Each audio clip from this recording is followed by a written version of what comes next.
Merci de suivre cette édition complète de l'information sur Equinox Télévision.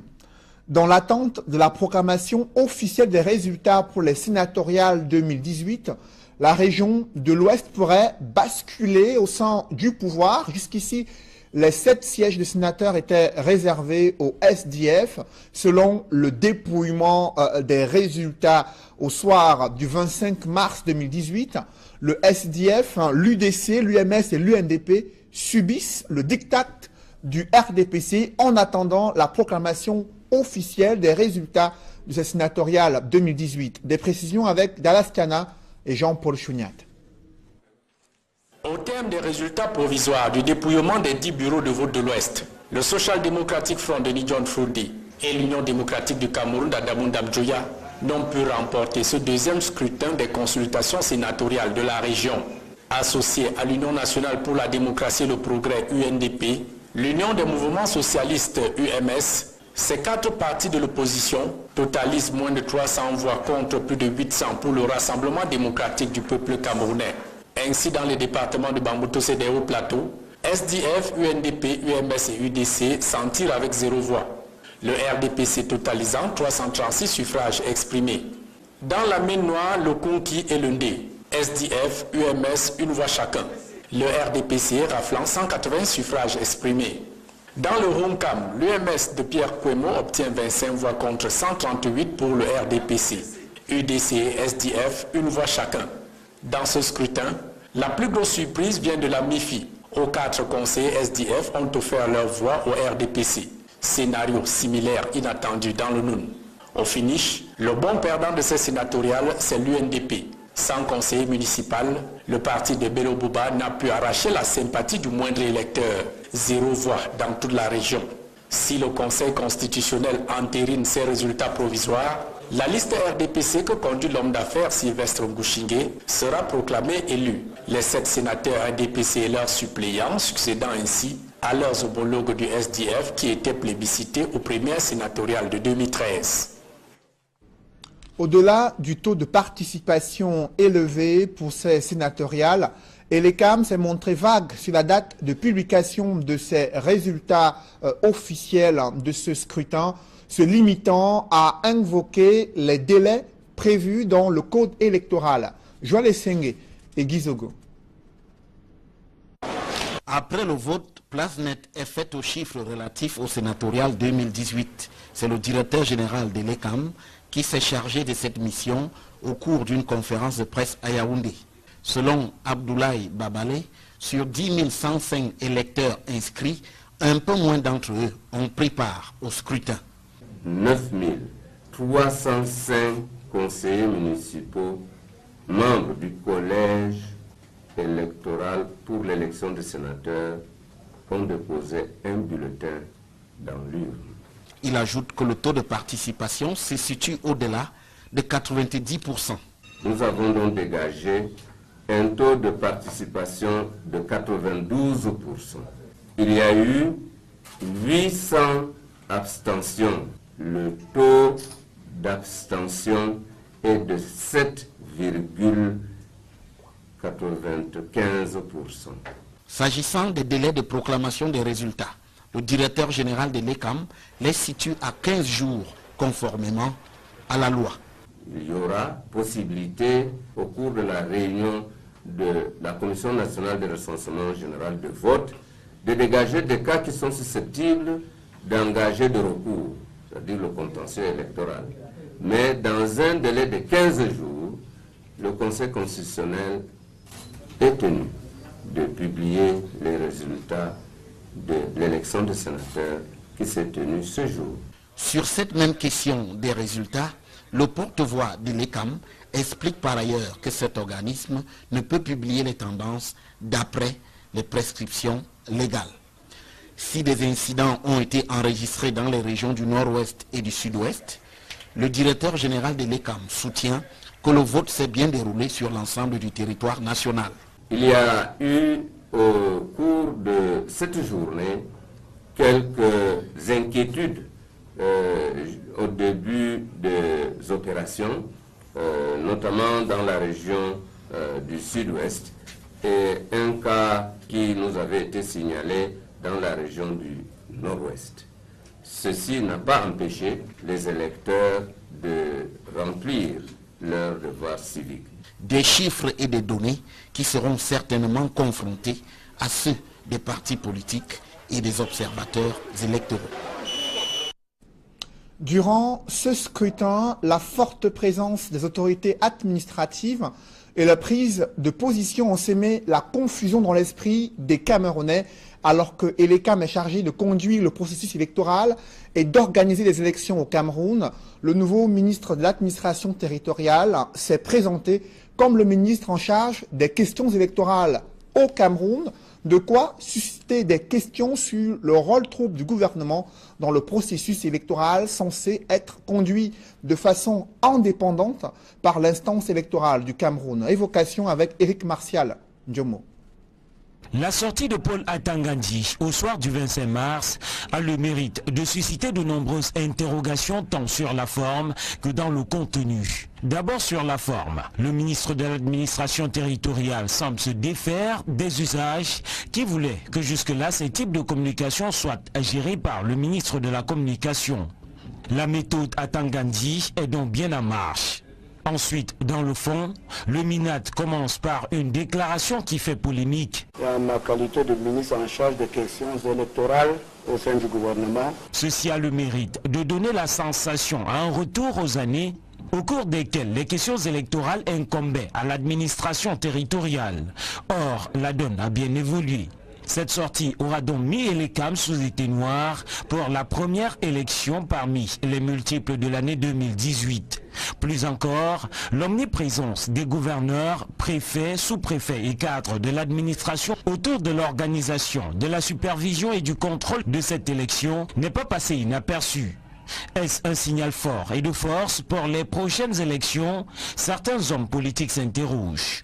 Enfin, dans le contenu, Paul Atangandi se veut élogieux sur le déroulement du scrutin. Le scrutin s'est effectivement tenu dans tous les chefs-lieux de nos 58 départements. D'une manière générale, le scrutin s'est déroulé dans l'ordre, le calme et la sérénité telle que prescrit par le chef de l'État, son Excellence, M. Paul Biya. Un discours qui contraste avec la réalité sur le terrain. Il fait fi des tensions et abstentions dans certaines régions et surtout du cas d'une caméra débusquée dans un bureau de vote du Nord-Ouest et dont a parlé Adolphe Lélé-L'Afrique.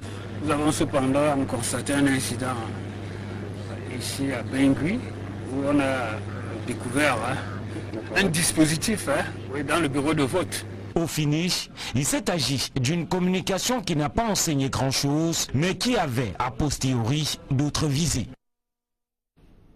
L'instance électorale Elekam a-t-elle vraiment eu les mains libres pour organiser ce scrutin? Certes, la disposition légale confère à Elekam le pouvoir de conduire le processus électoral, mais l'omniprésence des autorités administratives et leur prise de position, vous l'avez vu, sème la confusion dans l'esprit des Camerounais. S'agit-il des interférences politico-administratives? Certains analystes soutiennent cette thèse, évoquant la mainmise du gouvernement pour contrôler le processus électoral au Cameroun. Joël Essenge et Ike Cyril. Peu après la fermeture des bureaux de vote, le ministre de l'administration territoriale s'est exprimé sur le déroulement des élections sénatoriales au Cameroun. Mais avant lui et pendant le scrutin, les gouverneurs, préfets et sous-préfets dans plusieurs localités ont sillonné les bureaux de vote et se sont également exprimés sur le déroulement du scrutin. Pour Dr Ile Kamga, spécialiste des questions électorales, c'est clair que le gouvernement veut faire main basse sur le processus électoral. Elle permet aujourd'hui de comprendre jusqu'à quel niveau le peuple camerounais a été trompé. Parce que le MINAT, en la réalité, est-ce qu'il est jamais sorti des élections? Il est sorti par l'appellation, mais il est toujours resté dans les élections de manière fondamentale. L'erreur que M. Biya peut-être avait commis en installant Elekam à la présidence de l'Ekam, peut-être quelqu'un qui ne venait pas de l'administration, il a rapidement corrigé. Parce que quand on a vu qu'il y avait des scènes de liberté de la part de M. Fonkamazou, on a dit non, c'est pas comme ça que ça a été conçu. Il fallait que le MINAT reste. Et c'est pour ça qu'on a pris un haut fonctionnaire du MINAT pour mettre à la tête d'élection de Cameroun, avec un autre cacique qu'on appelle M. Babalé. Donc ce duo-là rappelle à suffisance que l'administration publique pro-RDPC reprend de manière globale le contrôle des élections. Il est du devoir de l'État d'assurer la sécurité des personnes et des biens. Mais Hilaire Kamga pense que les pouvoirs publics ont outrepassé leur mission en allant jusqu'à se prononcer sur le déroulement des élections. Vous croyez que ce rôle-là leur permet d'être les communicants publics le jour de l'élection où on a besoin de savoir un peu que l'administration est hors du jeu électoral? Vous pensez vraiment que c'est de ça qu'il est question? Vous pensez que les responsables d'élection de Cameroun n'étaient pas plus à même de pouvoir communiquer sur ce qui se déroulait? Pour conclure, le spécialiste des questions électorales affirme que la présence de l'autorité administrative sur le théâtre des opérations le jour du scrutin trahit sa volonté de verrouiller le processus. Il revient à l'organisateur d'une part et au contrôleur et au superviseur d'autre part de nous dire de quoi il est question. Surtout pas aux préfets, sous-préfets et autres gouverneurs qui ont un autre rôle à jouer mais qui n'ont pas à communiquer. Il n'y a pas d'angle par lequel on pourrait me justifier cette super présence, cette trop grosse présence de l'autorité administrative dans le chantier de l'élection aujourd'hui, surtout pour les élections sénatoriales. La loi confère à Elections Cameroun le pouvoir d'organiser et de conduire le processus électoral au Cameroun. Dr Hilaire Kamga, spécialiste des questions électorales, considère la présence sur le terrain et les prises de parole de l'autorité administrative sur le déroulement des élections comme une ingérence inacceptable. Pour commenter ce dossier politique, je reçois sur ce plateau Cyril Sambaka. Bonsoir. Bonsoir. Vous êtes le vice-président national de l'UDC, candidat sénatorial dans la région du littoral. Vous venez de suivre cette réaction du docteur Hilaire Kamga sur la présence importante des autorités administratives durant le scrutin. Vous qui étiez sur le terrain durant les 2 semaines des campagnes et le jour du scrutin, comment appréciez-vous le déploiement des autorités administratives pour s'assurer du bon déroulement de ces élections sénatoriales? En réalité, les autorités administratives devaient veiller, n'est-ce pas, à ce que s'il y a des incidents, c'était à eux d'assurer la sécurité. Mais comme Hilaire Kamga venait de le dire, la présence était manifeste. Et non seulement cela, ils étaient en compagnie des ministres, des directeurs généraux, des hauts fonctionnaires. Ils étaient dans les cours où se déroulaient les élections. C'était, ma foi, une histoire terrible. Est-ce que leur attitude était de nature à pouvoir influencer, troubler ou visait à avoir un contrôle ou un droit de regard sur ces élections-là? Cédric, quand on se rend compte dans des bureaux de vote qu'il y a des gens qui y entrent en tremblant, ça vous dit quelque chose. Et quand les résultats des urnes arrivent, vous voyez le score. Vous comprenez que c'était la méthode soviétique. C'est pour cette raison qu'il fallait aller à ces élections. De quelle méthode soviétique parlez-vous concrètement? Je veux dire qu'il y a eu des menaces. Il y a eu des menaces puisque quand on va aux élections, on va pour expliquer son programme aux conseillers municipaux et il y a une adhésion. Quand il y a une adhésion, vous le savez. Mais quand des conseillers municipaux vous disent que c'est très grave, il n'y a rien à faire, on est saucissonné. Vous comprenez tout de suite qu'il y a quelque chose qui se passe. Pensiez-vous que ces conseillers municipaux pouvaient s'écarter de la consigne de leur formation politique relative à cette élection sénatoriale? Mais tout à fait. Nous étions en campagne. Tout à fait. C'est la raison d'ailleurs pour laquelle cela s'est passé comme ça. C'est-à-dire que la méthode soviétique a été utilisée. Il fallait aller manu militari. La réaction après les élections, c'est quoi? C'est que les conseillers municipaux n'ont rien fêté. Ce sont les élites qui ont fêté. Parce que c'est eux qui ont gagné sur la procédure qu'ils ont mis en place pour avoir ce nombre de voix. Les conseillers municipaux ne se sont pas exprimés en toute conscience. C'est-à-dire qu'ils ont été poussés. Je parle du littoral. Hein. Je parle du littoral parce qu'à l'ouest, c'était l'argent. Mais dans le littoral, je vous dis, ils ont caressé les partis politiques de l'opposition qui n'étaient pas en course. C'est la raison pour laquelle vous verrez, certains qui ont été corrects ont voté le bulletin blanc, n'est-ce pas? Ils ont voté bulletin blanc et d'autres ont voté pour le parti au pouvoir, ce qui n'exclut pas que l'UDC que je représentais a eu des voix en dehors des conseillers municipaux de l'UDC.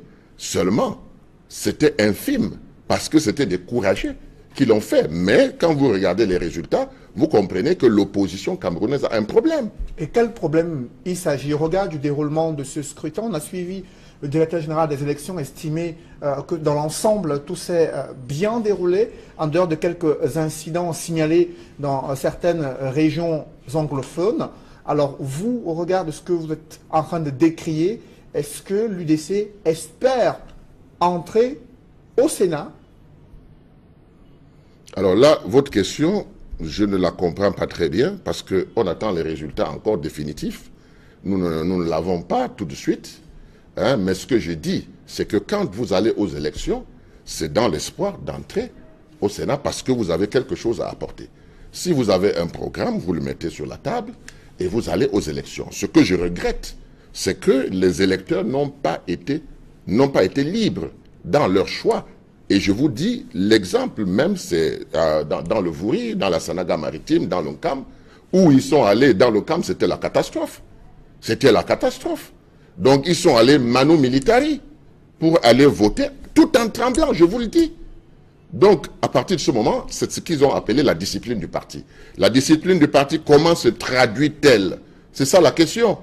Mais les résultats sont là, les élites ont fêté et les conseillers municipaux sont rentrés la tête basse. Justement, à quoi est-ce que vous pourriez vous attendre lors de, bien sûr, la proclamation des résultats? Vous savez que le code électoral prévoit 2 semaines d'attente et qui doivent être publiés, ces résultats, par le Conseil constitutionnel. Ce délai, au regard du nombre de votants, qui est moins de 10 000, et qu'il faut attendre 2 semaines, est-ce que vous êtes favorable à ce type de système? Non, mais c'est une curiosité camerounaise. Quand tout le pays doit voter, ça prend du temps. Quand quelques personnes doivent voter, ça prend du temps. Mais les élections sénatoriales n'ont même pas traîné jusqu'à midi. En principe, à midi, c'était déjà pratiquement terminé partout. Donc ça a été prolongé, là où il y avait quelques conseillers qui n'est-ce pas, ne venaient pas voter. Vous savez que le vote du conseil, c'est obligatoire. Donc on est obligé d'attendre jusqu'au dernier. Donc c'est ce qui s'est passé. C'est pour cette raison que dans certains bureaux de vote, on a dû attendre jusqu'à 18 h. Mais en réalité, ma foi, je pense que on devrait annoncer les résultats. Ce folklore-là et tout ça, moi je pense que ça n'a pas lieu d'être parce que dès aujourd'hui, tout devait être bouclé. Je ne vois pas, si on n'a pas pu boucler ces quelques conseillers, ces 81 bureaux de vote à travers le territoire camerounais, ça veut tout simplement dire que la loi a prévu de proroger parce que si, dans le cas où ça ne marche pas, il faut qu'on puisse trouver des moyens pour renverser la vapeur. Moi, c'est ce que je me dis. Sinon, les résultats devaient être prononcés aujourd'hui même. Le Conseil constitutionnel va proclamer ses tout premiers résultats dans l'histoire de cette institution. Est-ce que vous avez des attentes particulières sur le rôle que cette instance doit jouer dans le recensement, le contrôle, les vérifications des différents suffrages exprimés? Je pense que la technique que le parti au pouvoir a utilisée, ils ont pris le soin quand même, n'est-ce pas, de faire en sorte que les contentieux soient impossibles. Bon, on peut avoir quelques contentieux, comme à l'ouest où il y a eu à Tchang. Vous comprenez, jusqu'à présent, je n'ai pas eu le bureau B, parce que le bureau B avait des problèmes. Donc, en dehors de ça, je pense qu'ils ont pris soin de tout faire pour embrigader d'abord les électeurs et ensuite faire en sorte que ça puisse passer. Donc, nous pensons franchement que le Conseil constitutionnel n'aura pas grand-chose à faire, mais néanmoins, ce qu'on doit reconnaître, c'est que ces élections ont permis au Conseil constitutionnel, n'est-ce pas, de siéger, et chaque Camerounais peut apprécier aujourd'hui. Je dis ça par rapport aux jeunes qui arrivent et qui pensent que l'élection sénatoriale, c'était rien du tout, mais l'élection sénatoriale, c'est quelque chose d'important pour un pays comme le Cameroun, qui a diverses ethnies, etc., etc. Donc, je pense que ça aussi, ça permet d'analyser et de savoir ce à quoi il faut s'attendre. Parce que quand on arrive en politique, il faut avoir des expériences. Et ça, c'est une expérience première du Conseil constitutionnel. Donc, tout homme qui est parti à ces élections, tout parti qui a participé, sait à quoi s'attendre, apprécie de différentes façons. Mais quand on est absent en politique, vous voyez, là, le sénatorial, on prédisait que le RDPC allait rafler, mais nous nous sommes rendus compte pendant la campagne électorale que le RDPC comptait plutôt sanctionner. Bon, quelque chose s'est passé, le RDPC a pu gagner, et c'est la raison principale, comme je vous disais dès le départ, que si vous observez bien, les conseillers municipaux sont rentrés chez eux. Ce sont les élites qui ont fêté. Parce que la stratégie qu'ils ont mis en place a fonctionné. Merci Cyril Sambaka. Je rappelle que vous êtes vice-président national de l'Union démocratique du Cameroun. Allons tout de suite à Fumban, où la mairie a été victime d'un cambriolage. Près de 2 millions de francs CFA en espèces ont été emportés et plus de 20 millions de timbres. Un gardien en faction a même failli être tué en s'opposant aux brigands. Le récit est fait avec Mama Soufor, Dalaskana et Jean-Paul Chouniat. Au loin, tout paraît calme à la mairie de Fumban. Pourtant, des malfrats y ont semé la pagaille toute la nuit, vandalisant un par un les différents bureaux de recouvrement et recettes à la recherche d'argent et autres valeurs. Le spectacle se déroule à moins de 300 mètres du commissariat de sécurité publique. Ils ont demandé, oui, je veux la mort ou la vie. Comme je ne pouvais pas faire bras de fer et que je n'avais aucun élément qui pouvait me servir de défense, j'ai préféré me rendre librement. Une fois le tour du propriétaire achevé, les bourreaux remercient leur guide gardien, lui assénant coups et blessures mortelles. L'autre a levé son arrache pour me casser le front. L'autre, je ne sais où, c'était toujours avec quel mouvement me percer. Au-delà d'énormes dégâts matériels et la paperasse saccagée pêle-mêle, les bandits emportent un butin constitué d'importants stocks de timbres et de l'argent en espèces. Selon les déclarations de Madame le receveur, il y a des timbres de 20 millions qui ont été apportés dans le portefeuille. Chez le caissier, il y avait un parateur de son timbre. En timbre et en espèces qui ont été aussi apportés. Pour l'instant, les malfrats courent encore dans la nature. Seule l'enquête de police en cours pourrait élucider les circonstances et les vrais mobiles de ce cambriolage à la mairie de Fumban. La chute d'un poteau électrique donne des sueurs froides aux populations résidentes à Bafan. Depuis de nombreuses semaines, elles ont tenté de joindre en vain l'entreprise en charge de l'électricité pour l'interpeller sur les risques élevés de danger qui guettent ces populations. Rien n'a changé sur le terrain. Reportage Andine Gagnou et Auréole Tchoumi. Côtoyé au quotidien à Bafan, sur le principal axe de la ville, un poteau électrique donne des sueurs froides aux populations. Nous avons les enfants pas là, le cœur tape. Actuellement, si c'est blessé là, c'est mauvais. Quand tu regardes là, on a peur. Ce n'est pas parce qu'on a, c'est devant nous, c'est devant un l'axe principal. Les faits remontent au 8 mars 2018. Les riverains arguent qu'ils ont alerté l'entreprise en charge de la distribution de l'énergie électrique au Cameroun, mais la réponse est toute curieuse. Nous sommes justement surpris quand nous partons à la semaine, nous demandent de cotiser 10 000, on ignore quoi le Cameroun. Quand on va cotiser 10 000 pour venir les voir devant, alors que nous puissions nous les contrôler, nous payons nos cautions tous les jours. Et ça nous surprend même, et nous avons décidé que nous ne pouvons pas cotiser ces 10 000 là pour les donner. Parce qu'on ne sait pas dans quel cas ça doit entrer. Donc. Pour la soleil, les factures viennent, nous payons nos factures. Et quand les factures viennent, nous payons nos factures, on va encore nous demander de cotiser peut-être 10 000 pour partir voir la soleil. Parce que c'est ça, c'est l'état d'urgence. Quand un côté électrique tombe à cette situation-ci, l'État doit vraiment s'engager rapidement à le faire. Et ça nous met en problème. Les automobilistes déplorent l'inaction et tentent au quotidien des manœuvres incertaines pour échapper à la mort. Un accident ici là dernièrement parce que c'est en plein carrefour. La voiture qui passe direct, la voiture qui entre, il faut que la voiture serre par ici. Donc ça a fallu causer l'accident. Dernièrement, ça ne fait pas 4 jours ici là. Un poteau électrique alimenté, au fil, blessés et scotchés, des usagers qui pour certains ont déjà fait les frais de cette étrange promiscuité.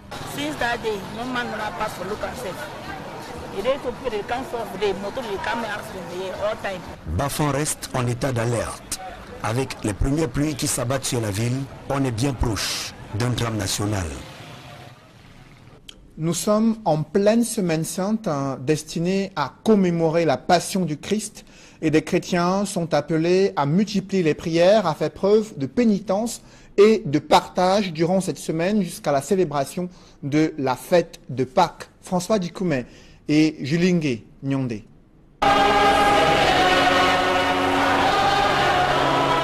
Des chants de louanges, prières et de pénitence en cette semaine sainte à la cathédrale Saint-Pierre et Paul de Douala. Présentée comme l'un des moments les plus importants dans la vie d'un chrétien, la semaine sainte va du dimanche des Rameaux à la veillée pascale. Il sera alors question de commémorer la résurrection du Christ. La célébration de la semaine sainte dans l'église est effectivement le parcours qui permet à toute la communauté chrétienne d'église universelle de célébrer la passion, la mort et la résurrection de notre Seigneur Jésus-Christ. Chaque jour de cette semaine, surtout les 3 derniers, a une coloration particulière. Des activités sont organisées à cet effet par le clergé afin d'accompagner les chrétiens dans leur vie spirituelle. Le cœur même de la semaine sainte, c'est le Triduum pascal. Le jeudi, nous avons la célébration ici à la cathédrale de la messe chrismale. Et vendredi, nous avons le grand chemin de croix. Nous invitons les chrétiens à faire des exercices spirituels du temps de carême. Les exercices spirituels portent sur le jeûne, la prière et le partage. Pour les chrétiens, c'est un moment éprouvant. Ces derniers disent partager la souffrance du Christ, mort pour leurs péchés. Et ce n'est pas du tout évident, il faut beaucoup prier, demander surtout l'aide du Seigneur, de son esprit, pour pouvoir se détacher de ces ténèbres. Et je crois que c'est une semaine qui est enrichissante pour tout le monde, parce qu'en fait, on devrait faire des efforts pour prendre cette semaine pour pouvoir célébrer la Pâque. La semaine sainte représente pour moi un moment tellement sacré, parce que le Christ a donné sa vie pour nous afin que vraiment nous serons libérés. La semaine sainte va du dimanche 25 mars et se termine le 31 mars 2018, jour de Pâques. Ce sera alors la célébration de l'entrée triomphale du Christ à Jérusalem.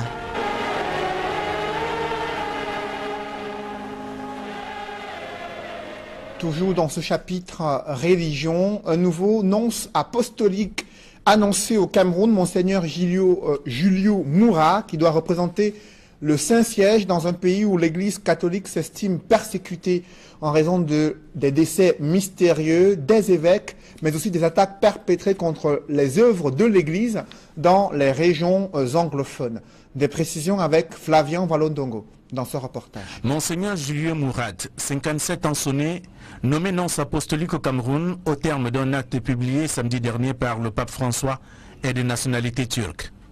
Il remplace à ce poste Monseigneur Piero Piopo, affecté en Indonésie il y a environ 1 an. Après le Malawi et la Zambie, qui sont des récents pays pour lesquels il a travaillé, le nouvel ambassadeur du Vatican au Cameroun arrive dans un contexte marqué par l'assassinat de l'ancien évêque de Bafia, Monseigneur Benoît Bala, et dont les circonstances de sa mort ne sont pas jusqu'ici élucidées.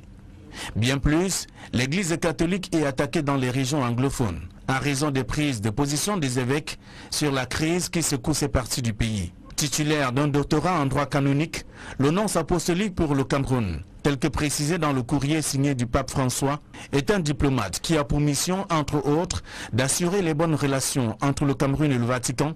Il a le droit de regard sur le fonctionnement de l'Église catholique romaine au Cameroun, étant donné que c'est par lui que passent toutes les grandes décisions venues du Vatican pour l'Église locale. Monseigneur Julio Moura, qui est accueilli au Cameroun par des fidèles et à la veille de la célébration de la Pâque, s'exprime en français, en anglais, en allemand, en grec et en turc. Le président de la République du Cameroun est de retour au pays après sa visite d'État en Chine durant la semaine dernière. Paul Biya y a obtenu des accords de coopération économique et technique avec la Chine. Le président de la République, son épouse et sa suite présidentielle ont regagné le pays dans l'après-midi. Des reportages dans ce journal. Il s'agit de l'entreprise, la fondation Kadji de Fotso et l'Union camerounaise de brasserie qui soutient des initiatives des femmes visant à leur permettre d'avoir des outils nécessaires pour mettre en œuvre des projets générateurs de revenus. Reportage.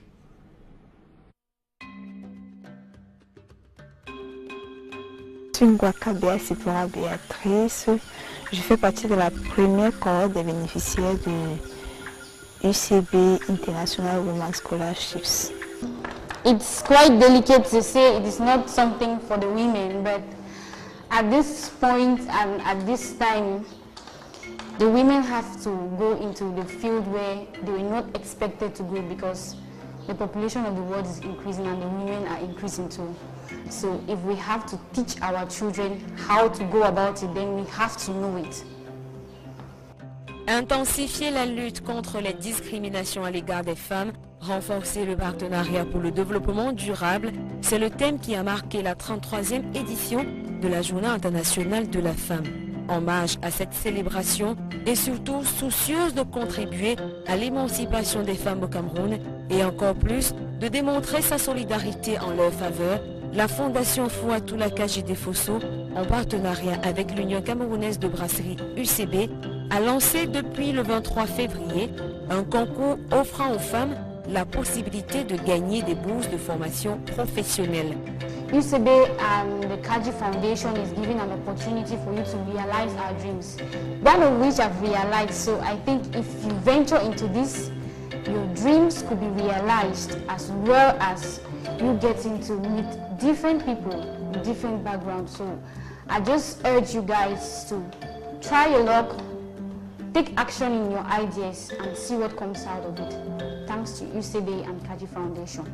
D'un montant de 30 millions de francs CFA, ces fonds seront repartis entre les candidates âgées de 20 à 45 ans qui se seront démarquées de par leur dossier ou leur projet d'auto-entrepreneuriat. Bonne opportunité pour les femmes parce que déjà il n'est pas évident d'avoir des bourses ici au Cameroun pour faire des formations et surtout quand ces bourses sont spécialement faites pour nous les femmes.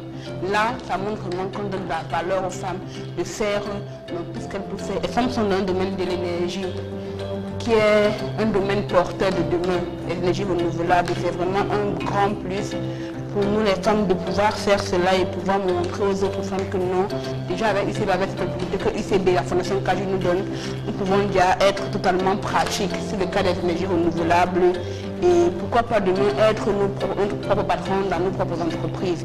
Seuls les meilleurs seront sélectionnés, comme ce fut le cas à la première édition en 2017, édition au cours de laquelle une trentaine de jeunes Camerounaises ont bénéficié de cette magnifique opportunité offerte par la Fondation Fouatoula Kadji Fosso. Mon projet, qui est celui de la pisciculture intégrée à la porciculture, aussi c'est l'État. Là, les appâts, là, nous avons deux appâts dans lesquels nous avons les géniteurs dans l'autre et les laves. Dans les camps, nous avons déjà mis une centaine d'éléphants. Je ne vais cesser d'exprimer ma gratitude vis-à-vis de la Fondation Kadji Fosso et UCB pour ce qu'ils ont fait pour moi. Certes, j'avais déjà ce rêve et un projet bien ficelé, mais grâce à UCB, j'ai pu réaliser. Ce que je peux donner, c'est de croire à ses rêves et de continuer à chercher les moyens et les opportunités pour pouvoir les réaliser. Les candidates seront sélectionnées sous la base de projets touchant des domaines innovateurs dans lesquels elles aimeraient entreprendre ou encore être formées, comme infirmières gérontologues, les secteurs porteurs à l'instar de la mécanique, la menuiserie métallique, le transit, l'hôtellerie, les nouvelles technologies de l'information et de la communication, l'élevage, l'agriculture, les énergies renouvelables et l'électricité. Pour faire partie de cette belle aventure, il suffit juste de constituer un CV et de se rendre sur le site de l'entreprise citoyenne UCB, www.sa-ucb.com, de remplir le formulaire et postuler. Avec la Fondation Fouatoula Kadji Fosso, chaque femme doit bâtir son autonomie. L'Union camerounaise de brasserie a également offert l'artiste nigérian Davido en concert privé à Douala grâce à son produit la K44. Reportage avec des images exclusives du show donné par cet artiste nigérian Davido durant son séjour au Cameroun.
Dont la production porte les signatures de Sony Music et Icon Prod, l'artiste et musicien le plus doué de sa génération a joué les prolongations le dimanche 18 mars à l'occasion d'un showcase privé. Un moment de pur bonheur, marqué en première partie par la prestation remarquable et remarquée du phénomène Salatiel. L'artiste camerounais au top de tous les hits sur le plan national a séduit et conquis un public chaleureux à travers des mélodies envoûtantes. Et si ma famille te refuse, s'il te plaît, le jour du mariage, prête-moi ta famille. Je ne vais pas te laisser, non, te laisser. Un récital qui bénéficiait toujours du soutien incontournable de la nouvelle star du premium au Cameroun, la K44. Une marque qui se positionne aujourd'hui plus que jamais comme l'alternative premium de luxe.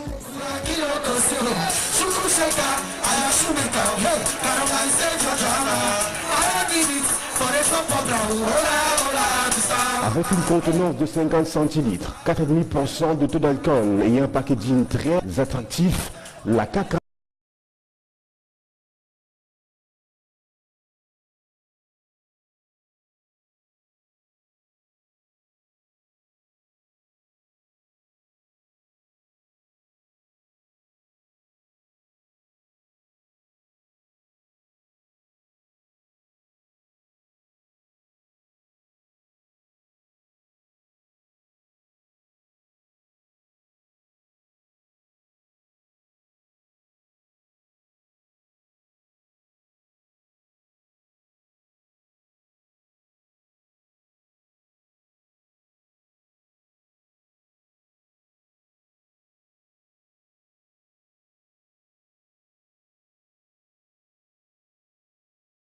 Vous l'avez suivi ce week-end, le Cameroun qui renoue avec la victoire lors d'un match amical.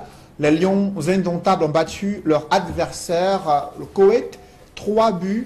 Un match qui a été suivi par nos services des sports. Et ce soir, l'émission 100% Foot va certainement analyser cette rencontre.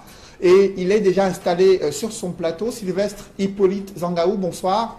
Quel est le menu de 100% Foot et vos invités ce soir? Bonsoir Cédric, le menu, vous avez commencé par donner quelques indications. Donc nous revenons sur ce match amical disputé par le Cameroun, disputé et remporté par le Cameroun face au Koweït. C'était donc hier, 3-1, un doublé de Christian Bassogok après l'ouverture du score à la 11e minute par Vincent Bakar. Donc avec des techniciens de football, nous allons faire l'analyse de cette rentrée des classes pour l'équipe nationale de football du Cameroun après son élimination pour la phase finale de la Coupe du Monde. Les Camerounais qui, en principe, doivent déjà être en train de préparer la phase finale de la CAN 2019 qu'organise le pays.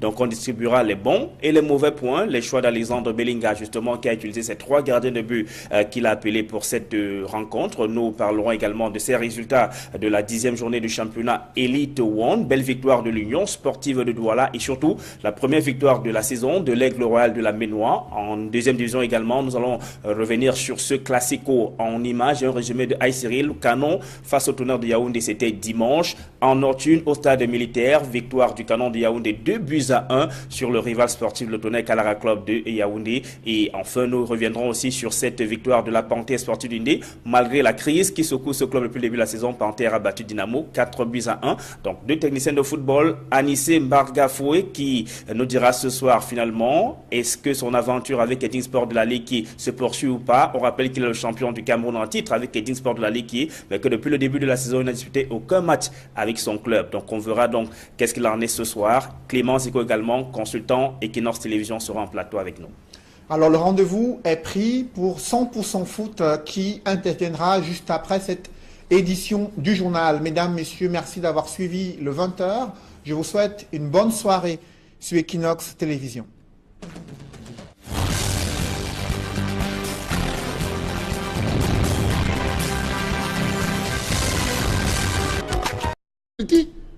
Donc, à partir de ce moment, c'est ce qu'ils ont appelé la discipline du parti. La discipline du parti, comment se traduit-elle? C'est ça la question. Mais les résultats sont là, les élites ont fêté et les conseillers municipaux sont rentrés la tête basse. Justement, à quoi est-ce que vous pourriez vous attendre lors de, bien sûr, la proclamation des résultats? Vous savez que le code électoral prévoit 2 semaines d'attente et qui doivent être publiés, ces résultats, par le Conseil constitutionnel. Ce délai, au regard du nombre de votants, qui est moins de 10 000, et qu'il faut attendre 2 semaines, est-ce que vous êtes favorable à ce type de système? Non, mais c'est une curiosité camerounaise. Quand tout le pays doit voter, ça prend du temps. Quand quelques personnes doivent voter, ça prend du temps. Mais les élections sénatoriales n'ont même pas traîné jusqu'à midi. En principe, à midi, c'était déjà pratiquement terminé partout. Donc ça a été prolongé, là où il y avait quelques conseillers qui n'est-ce pas, ne venaient pas voter. Vous savez que le vote du conseil, c'est obligatoire. Donc on est obligé d'attendre jusqu'au dernier. Donc c'est ce qui s'est passé. C'est pour cette raison que dans certains bureaux de vote, on a dû attendre jusqu'à 18 h. Mais en réalité, ma foi, je pense que on devrait annoncer les résultats. Ce folklore-là et tout ça, moi je pense que ça n'a pas lieu d'être parce que dès aujourd'hui, tout devait être bouclé. Je ne vois pas, si on n'a pas pu boucler ces quelques conseillers, ces 81 bureaux de vote à travers le territoire camerounais, ça veut tout simplement dire que la loi a prévu de proroger parce que si, dans le cas où ça ne marche pas, il faut qu'on puisse trouver des moyens pour renverser la vapeur. Moi, c'est ce que je me dis. Sinon, les résultats devaient être prononcés aujourd'hui même. Le Conseil constitutionnel va proclamer ses tout premiers résultats dans l'histoire de cette institution. Est-ce que vous avez des attentes particulières sur le rôle que cette instance doit jouer dans le recensement, le contrôle, les vérifications des différents suffrages exprimés? Je pense que la technique que le parti au pouvoir a utilisée, ils ont pris le soin quand même, n'est-ce pas, de faire en sorte que les contentieux soient impossibles. Bon, on peut avoir quelques contentieux, comme à l'ouest où il y a eu à Tchang. Vous comprenez, jusqu'à présent, je n'ai pas eu le bureau B, parce que le bureau B avait des problèmes. Donc, en dehors de ça, je pense qu'ils ont pris soin de tout faire pour embrigader d'abord les électeurs et ensuite faire en sorte que ça puisse passer. Donc, nous pensons franchement que le Conseil constitutionnel n'aura pas grand-chose à faire, mais néanmoins, ce qu'on doit reconnaître, c'est que ces élections ont permis au Conseil constitutionnel, n'est-ce pas, de siéger, et chaque Camerounais peut apprécier aujourd'hui. Je dis ça par rapport aux jeunes qui arrivent et qui pensent que l'élection sénatoriale, c'était rien du tout. Mais l'élection sénatoriale, c'est quelque chose d'important pour un pays comme le Cameroun, qui a diverses ethnies, etc., etc. Donc, je pense que ça aussi, ça permet d'analyser et de savoir ce à quoi il faut s'attendre. Parce que quand on arrive en politique, il faut avoir des expériences. Et ça, c'est une expérience première du Conseil constitutionnel. Donc, tout homme qui est parti à ces élections, tout parti qui a participé, sait à quoi s'attendre, apprécie de différentes façons. Mais quand on est absent en politique, vous voyez, le sénatorial, on prédisait que le RDPC allait rafler, mais nous nous sommes rendus compte pendant la campagne électorale que le RDPC comptait plutôt sanctionner. Bon, quelque chose s'est passé, le RDPC a pu gagner, et c'est la raison principale, comme je vous disais dès le départ, que si vous observez bien, les conseillers municipaux sont rentrés chez eux. Ce sont les élites qui ont fêté. Parce que la stratégie qu'ils ont mis en place a fonctionné. Merci Cyril Sambaka. Je rappelle que vous êtes vice-président national de l'Union démocratique du Cameroun. Allons tout de suite à Fumban, où la mairie a été victime d'un cambriolage. Près de 2 millions de francs CFA en espèces ont été emportés et plus de 20 millions de timbres. Un gardien en faction a même failli être tué en s'opposant aux brigands. Le récit des faits avec Mama Soufor, Dalaskana et Jean-Paul Chouniat. Au loin, tout paraît calme à la mairie de Fumban.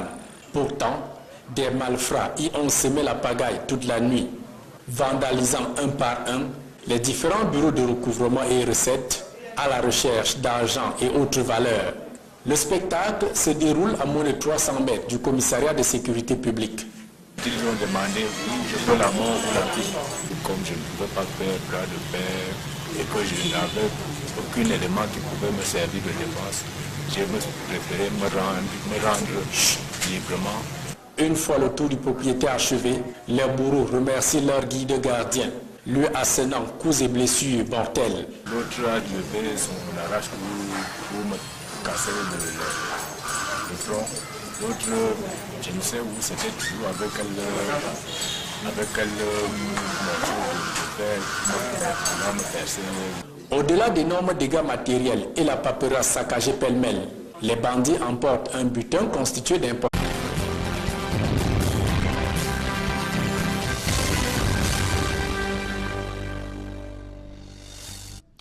Merci de suivre cette édition complète de l'information sur Equinox Télévision. Dans l'attente de la proclamation officielle des résultats pour les sénatoriales 2018, la région de l'Ouest pourrait basculer au sein du pouvoir. Jusqu'ici, les 7 sièges de sénateurs étaient réservés au SDF. Selon le dépouillement des résultats au soir du 25 mars 2018, le SDF, l'UDC, l'UMS et l'UNDP subissent le diktat du RDPC en attendant la proclamation officielle des résultats de ces sénatoriales 2018. Des précisions avec Dalaskana et Jean-Paul Chouniat. Au terme des résultats provisoires du dépouillement des 10 bureaux de vote de l'Ouest, le Social Democratic Front de John Fourdi et l'Union démocratique du Cameroun d'Adaboun Dabdjoya n'ont pu remporter ce deuxième scrutin des consultations sénatoriales de la région. Associés à l'Union nationale pour la démocratie et le progrès UNDP, l'Union des mouvements socialistes UMS, ces 4 partis de l'opposition totalisent moins de 300 voix contre plus de 800 pour le Rassemblement démocratique du peuple camerounais. Ainsi, dans les départements de Bambuto et des Hauts-Plateaux, SDF, UNDP, UMS et UDC s'en tirent avec 0 voix. Le RDPC totalisant 336 suffrages exprimés. Dans la mine noire, le Conquis et le Ndé, SDF, UMS, une voix chacun. Le RDPC raflant 180 suffrages exprimés. Dans le Romcam, l'UMS de Pierre Kouemo obtient 25 voix contre 138 pour le RDPC. UDC et SDF, une voix chacun.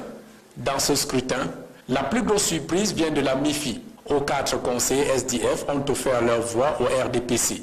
Scénario similaire inattendu dans le Noun. Au finish, le bon perdant de ces sénatoriales, c'est l'UNDP. Sans conseiller municipal, le parti de Bello Bouba n'a pu arracher la sympathie du moindre électeur. 0 voix dans toute la région. Si le Conseil constitutionnel entérine ces résultats provisoires, la liste RDPC que conduit l'homme d'affaires Sylvestre Ngouchingué sera proclamée élue. Les 7 sénateurs RDPC et leurs suppléants succédant ainsi à leurs homologues du SDF qui étaient plébiscités aux premières sénatoriales de 2013. Au-delà du taux de participation élevé pour ces sénatoriales, Elecam s'est montré vague sur la date de publication de ces résultats officiels de ce scrutin, se limitant à invoquer les délais prévues dans le code électoral. Joël Essenge et Gizogo. Après le vote, place nette est faite aux chiffres relatifs au sénatorial 2018. C'est le directeur général de l'ECAM qui s'est chargé de cette mission au cours d'une conférence de presse à Yaoundé. Selon Abdoulaye Babale, sur 10 105 électeurs inscrits, un peu moins d'entre eux ont pris part au scrutin. 9 305 conseillers municipaux, membres du collège électoral pour l'élection des sénateurs, ont déposé un bulletin dans l'urne. Il ajoute que le taux de participation se situe au-delà de 90%. Nous avons donc dégagé un taux de participation de 92%. Il y a eu 800 abstentions. Le taux d'abstention est de 7,95%. S'agissant des délais de proclamation des résultats, le directeur général de l'ECAM les situe à 15 jours conformément à la loi. Il y aura possibilité au cours de la réunion de la Commission nationale de recensement général de vote de dégager des cas qui sont susceptibles d'engager de recours, c'est-à-dire le contentieux électoral. Mais dans un délai de 15 jours, le Conseil constitutionnel est tenu de publier les résultats de l'élection des sénateurs qui s'est tenue ce jour. Sur cette même question des résultats, le porte-voix de l'ECAM explique par ailleurs que cet organisme ne peut publier les tendances d'après les prescriptions légales. Si des incidents ont été enregistrés dans les régions du Nord-Ouest et du Sud-Ouest, le directeur général de l'ECAM soutient que le vote s'est bien déroulé sur l'ensemble du territoire national. Il y a eu au cours de cette journée quelques inquiétudes au début des opérations, notamment dans la région du Sud-Ouest, et un cas qui nous avait été signalé dans la région du Nord-Ouest. Ceci n'a pas empêché les électeurs de remplir leur devoir civique. Des chiffres et des données qui seront certainement confrontés à ceux des partis politiques et des observateurs électoraux. Durant ce scrutin, la force... Aux préfets, sous-préfets et autres gouverneurs qui ont un autre rôle à jouer, mais qui n'ont pas à communiquer. Il n'y a pas d'angle par lequel on pourrait me justifier cette super présence, cette trop grosse présence de l'autorité administrative dans le chantier de l'élection aujourd'hui, surtout pour les élections sénatoriales. La loi confère à Elections Cameroun le pouvoir d'organiser et de conduire le processus électoral au Cameroun.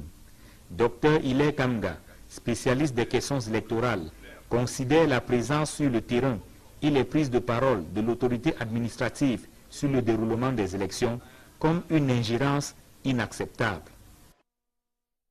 Pour commenter ce dossier politique, je reçois sur ce plateau Cyril Sambaka. Bonsoir. Bonsoir. Vous êtes le vice-président national de l'UDC, candidat sénatorial dans la région du littoral. Vous venez de suivre cette réaction du docteur Hilaire Kamga sur la présence importante des autorités administratives durant le scrutin.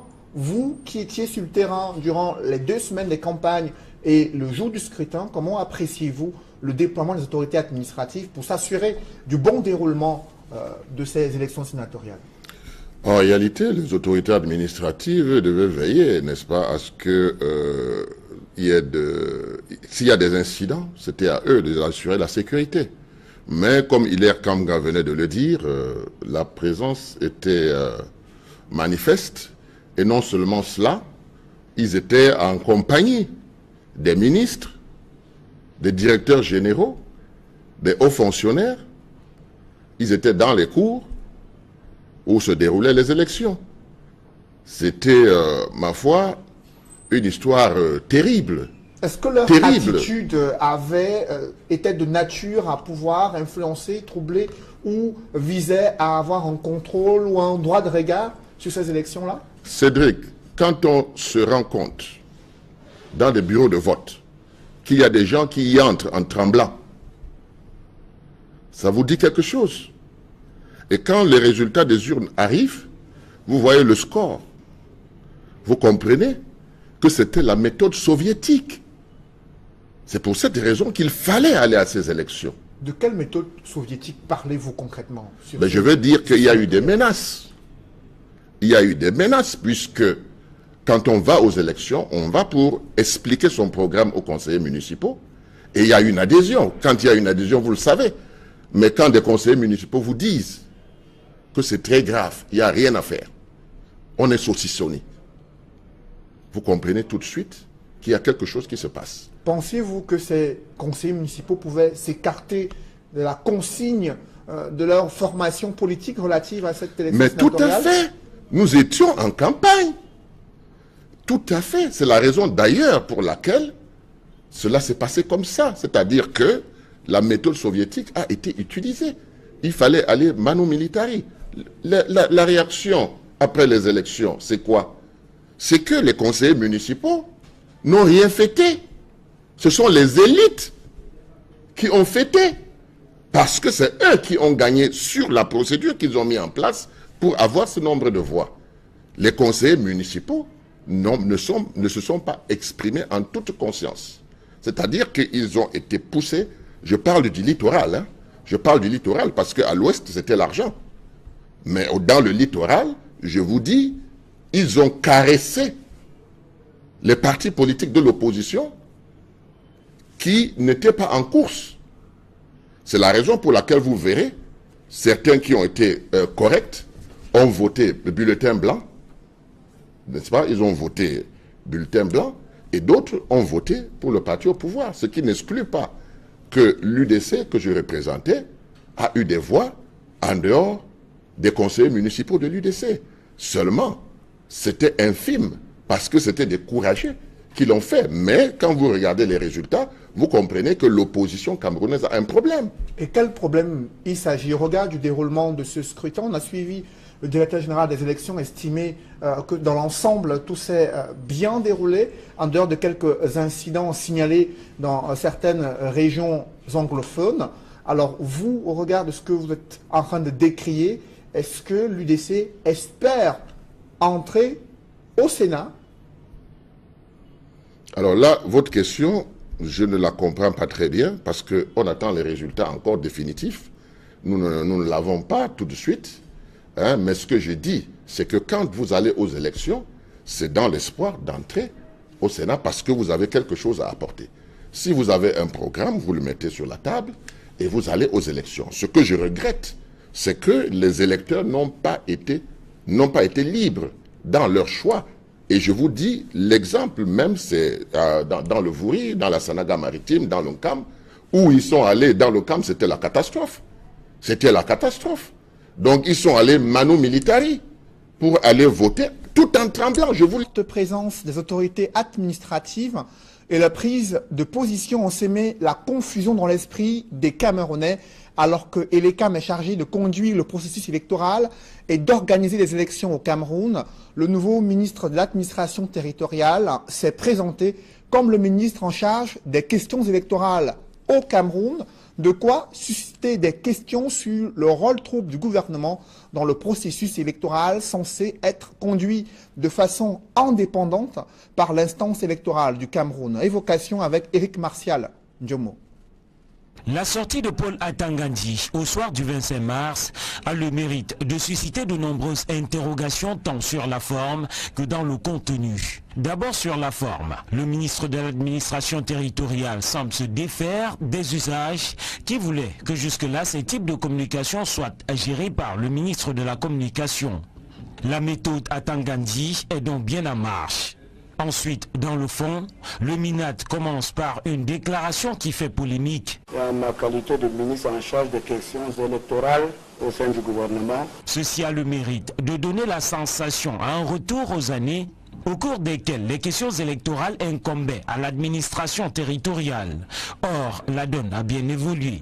Cette sortie aura donc mis Elekam sous éteignoir pour la première élection parmi les multiples de l'année 2018. Plus encore, l'omniprésence des gouverneurs, préfets, sous-préfets et cadres de l'administration autour de l'organisation, de la supervision et du contrôle de cette élection n'est pas passée inaperçue. Est-ce un signal fort et de force pour les prochaines élections? Certains hommes politiques s'interrogent. Enfin, dans le contenu, Paul Atangandi se veut élogieux sur le déroulement du scrutin. Le scrutin s'est effectivement tenu dans tous les chefs-lieux de nos 58 départements. D'une manière générale, le scrutin s'est déroulé dans l'ordre, le calme et la sérénité tels que prescrits par le chef de l'État, son Excellence, M. Paul Biya. Un discours qui contraste avec la réalité sur le terrain. Il fait fi des tensions et abstentions dans certaines régions et surtout du cas d'une caméra débusquée dans un bureau de vote du Nord-Ouest et dont a parlé Adolphe Lélé l'Afrique.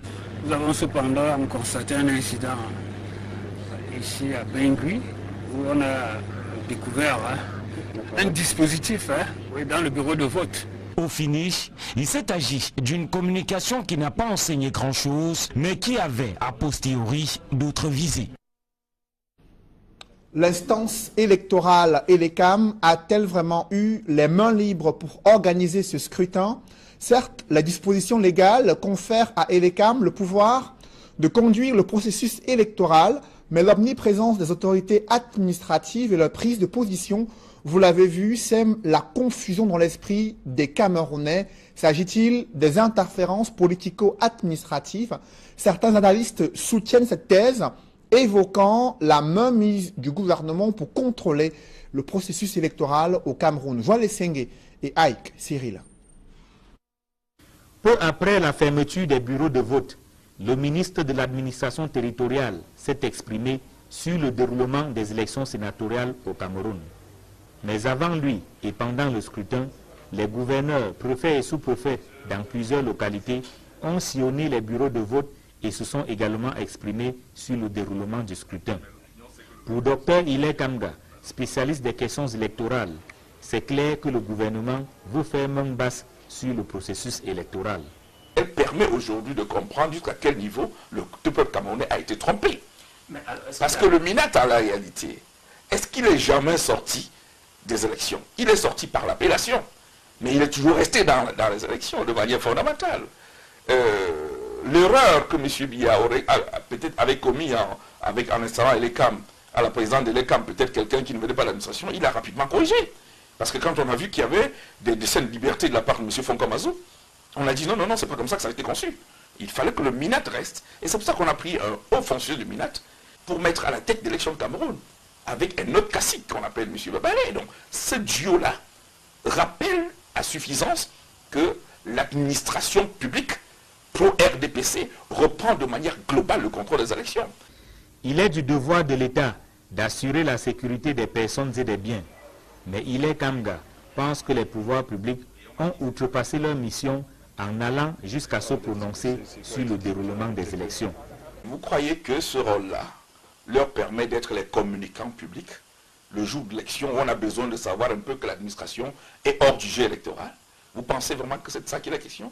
Vous pensez que les responsables d'élection de Cameroun n'étaient pas plus à même de pouvoir communiquer sur ce qui se déroulait? Pour conclure, le spécialiste des questions électorales affirme que la présence de l'autorité administrative sur le théâtre des opérations le jour du scrutin trahit sa volonté de verrouiller le processus. Il revient à l'organisateur d'une part et au contrôleur et au superviseur d'autre part de nous dire de quoi il est question, surtout pas autant stock de timbres et de l'argent en espèces. Selon les déclarations de Madame le receveur, il y a un timbre de 20 millions qui ont été apportés dans le portefeuille. Chez le caissier, il y avait un paragraphe de centaines.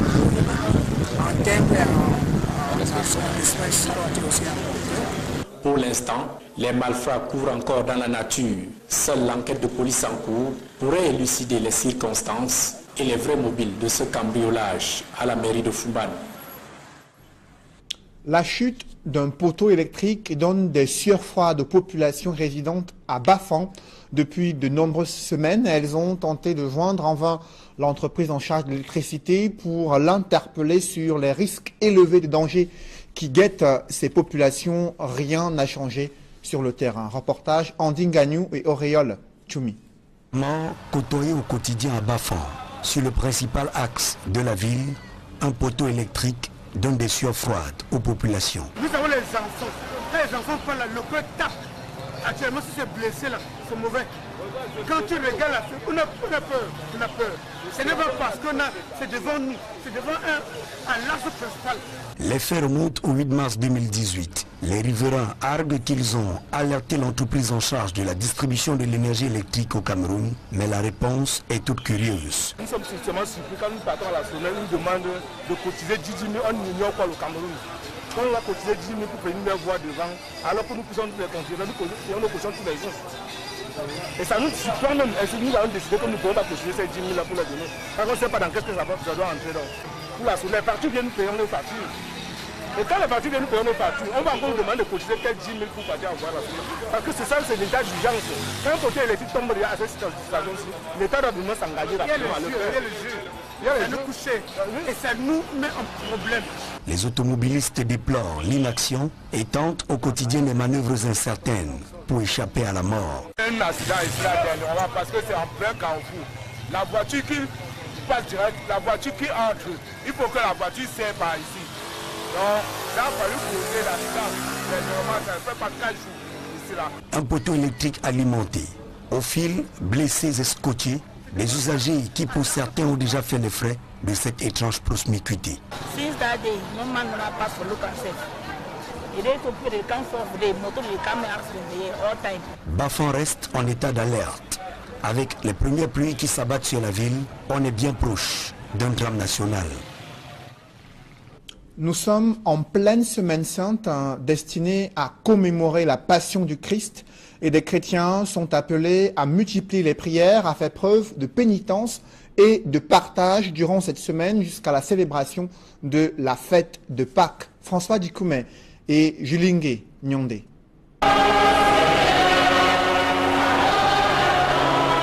Des chants de louanges, prières et de pénitence en cette semaine sainte à la cathédrale Saint-Pierre et Paul de Douala. Présentée comme l'un des moments les plus importants dans la vie d'un chrétien, la semaine sainte va du dimanche des Rameaux à la veillée pascale. Il sera alors question de commémorer la résurrection du Christ.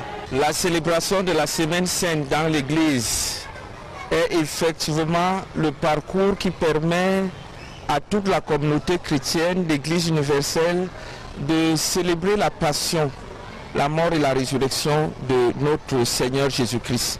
Chaque jour de cette semaine, surtout les 3 derniers, a une coloration particulière.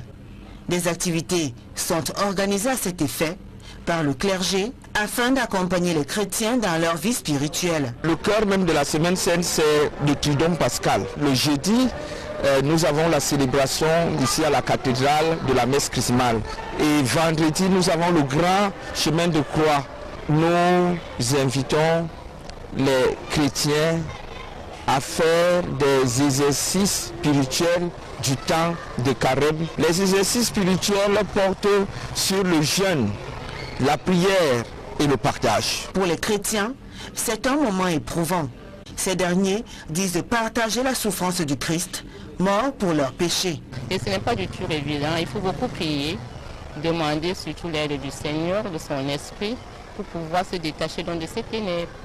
Et je crois que c'est une semaine qui est enrichissante pour tout le monde, parce qu'en fait, on devrait faire des efforts pour prendre cette semaine pour pouvoir célébrer la Pâque. La semaine sainte représente pour moi un moment tellement sacré, parce que le Christ a donné sa vie pour nous, afin que vraiment nous serons libérés.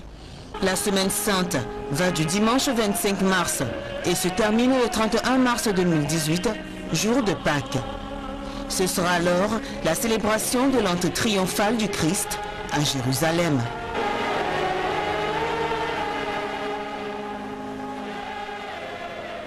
Toujours dans ce chapitre religion, un nouveau nonce apostolique annoncé au Cameroun.